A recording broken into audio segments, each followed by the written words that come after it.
Today we will study about the extensor compartment of the forearm. Before studying the muscles of extensor compartment in the dissected specimen, we will just revise the name of these muscles from this diagram. The first muscle we can see in the extensor compartment, this is the brachioradialis muscle. Now next to this there is extensor carpi radialis longus muscle.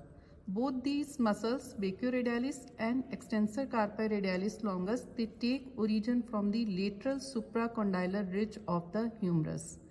Now other superficial muscles in the extensor compartment, they will take origin from the lateral epicondyle of the humerus except for the outcropping muscles. Now next to the extensor carpi radialis longus muscle, we have the extensor carpi radialis brevis muscle. Now in the center we can see this large muscle, this is the extensor digitorum muscle. Medial to extensor digitorum we have the extensor digiti minimi muscle. And medial most muscle in this compartment, it is the extensor carpi ulnaris muscle. Now the deep muscles in the extensor compartment, also known as outcropping muscles, these are for the thumb. They are abductor pollicis longus, extensor pollicis brevis and extensor pollicis longus. Another muscle which will take origin from the ulna and place deeply, it is the extensor indicis muscle. Now we will study these muscles in the dissected specimen of the upper limb. The lateral most first muscle we can see here, it is the brachioradialis muscle, which take origin from the lateral supracondylar ridge of the humerus, and the muscle it is inserted onto the styloid process of the radius. So first muscle, brachioradialis.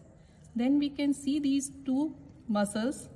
The lateral most, it is the extensor carpi radialis longus, this one, and this is the extensor carpi radialis brevis muscle. The extensor carpi radialis longus will take origin from the lateral supracondylar ridge and it will be inserted onto the base of the second metacarpal bone.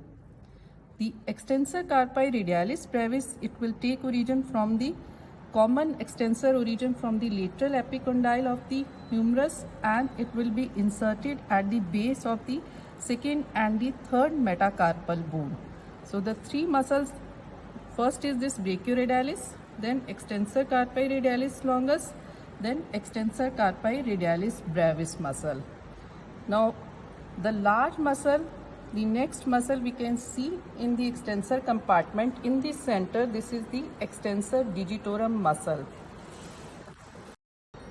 The extensor digitorum muscle, it will share the common origin from the lateral epicondyle and its tendon, it will divide into four, which can be seen here, and these tendons, they will form the extensor digitorum expansion over the digits.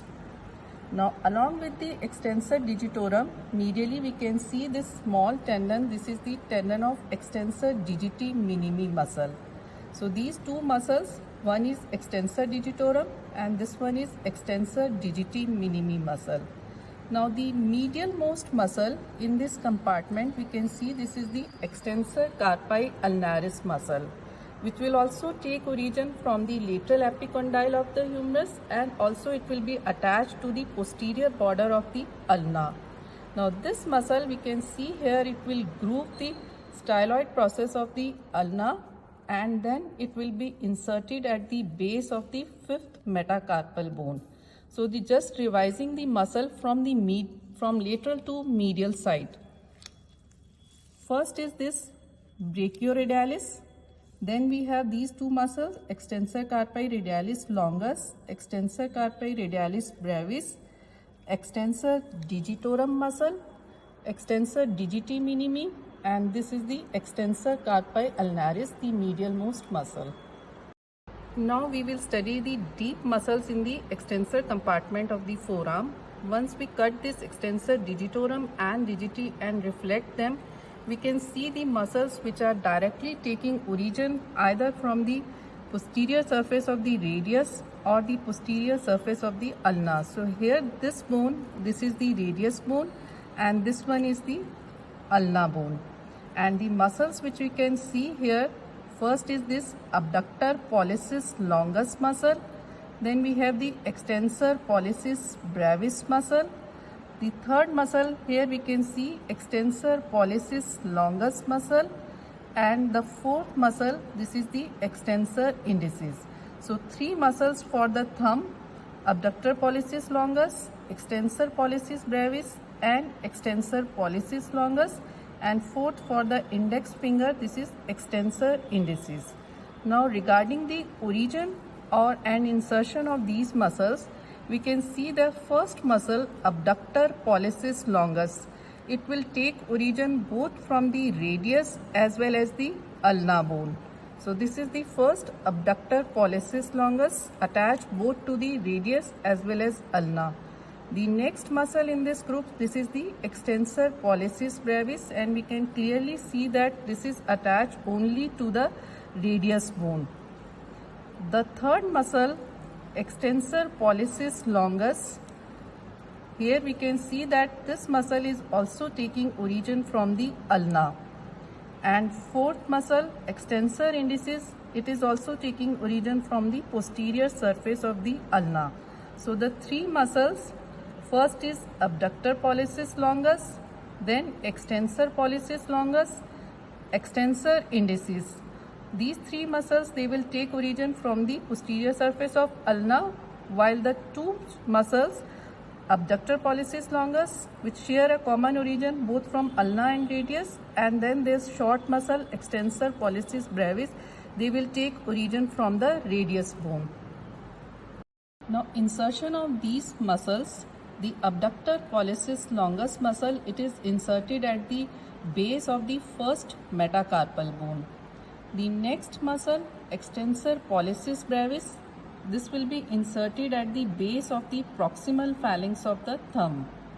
The third muscle, that is the extensor pollicis longus, it will be inserted onto the base of the distal phalanx of the thumb. So three muscles of the thumb, first at the base of first metacarpal, now extensor pollicis brevis at the base of proximal phalanx, and the extensor pollicis longus at the base of the distal phalanx.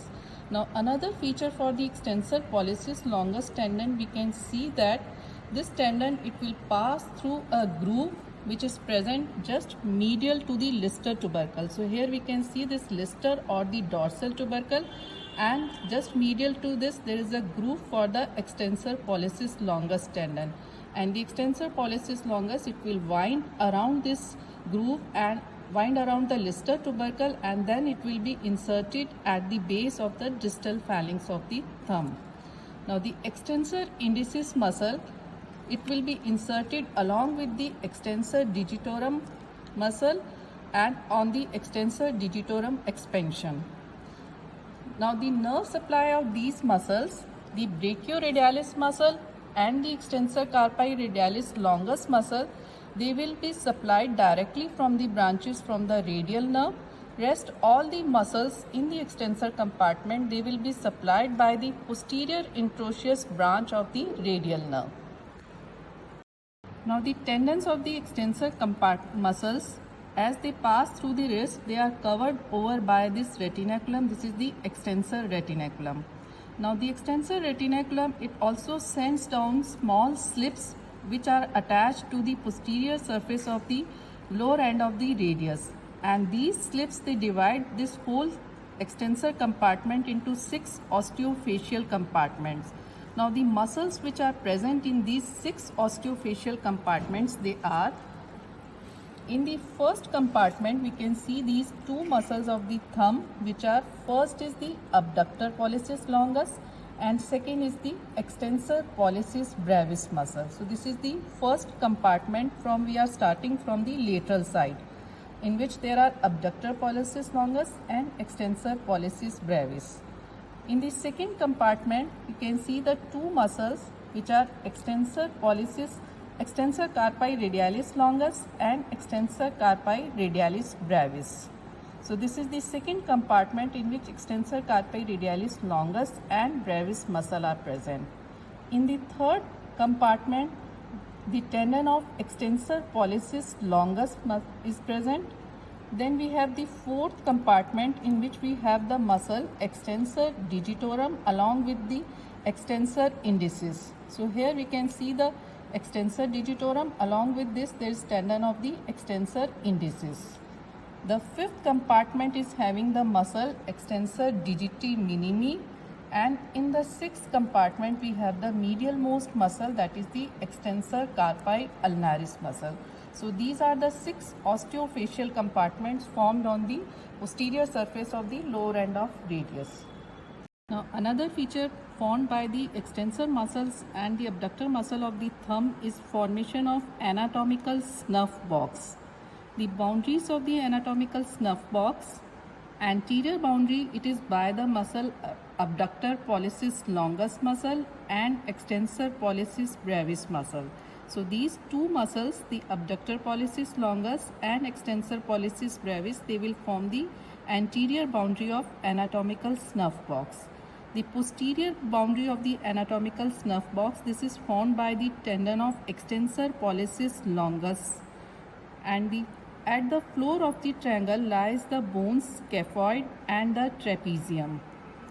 And in the contents of anatomical snuff box, we have the cephalic vein and the radial artery. So these are the boundaries of the anatomical snuff box, anteriorly by abductor pollicis longus and extensor pollicis brevis, and posteriorly by the extensor pollicis longus.